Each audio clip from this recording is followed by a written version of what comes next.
In folk and traditional witchcraft, the hedge functions as a symbolic boundary between realities. The cultivated and the wild, the known and the unknown, the human world and the other world. Now, a stile as a deliberate crossing point built into that boundary becomes a potent liminal tool.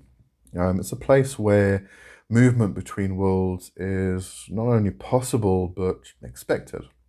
So to cross a style is to enact a conscious transition. In magical terms, this mirrors the core act of hedgecraft.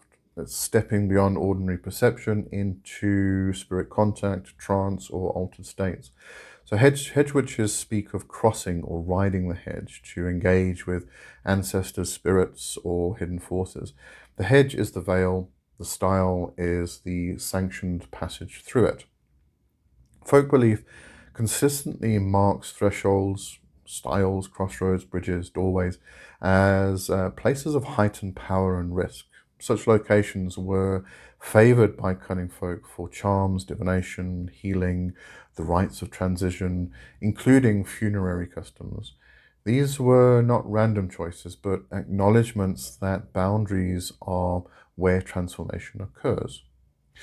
Now, Peter Paddon mentioned the concept of stepping over the stile in his book, A Grimoire for Modern Cunning Folk, when he was explaining the process of laying the compass.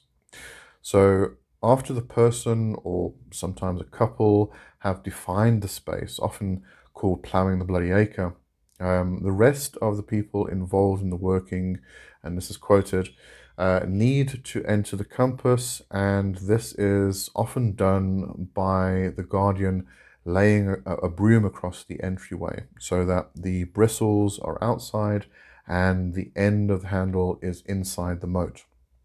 At this point, the sacred space is perceived as if it were a boat moored at a quayside, and each person enters by tapping their left foot on the broom and turning wider shins into the space, as if they were climbing over an old stile to get over the fence or hedge between two fields.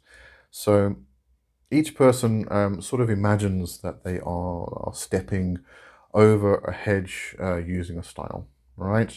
Now, in modern practice, the style may be used physically or symbolically as a ritual marker, a meditative focus, or a visualized gateway in trance work.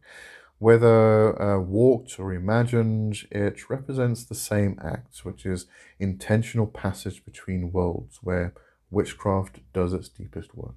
All right.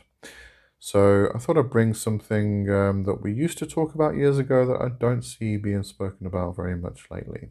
Bring that kind of back to the fore, as it were. Okay, so thanks for watching. Cheers for now. Bye bye.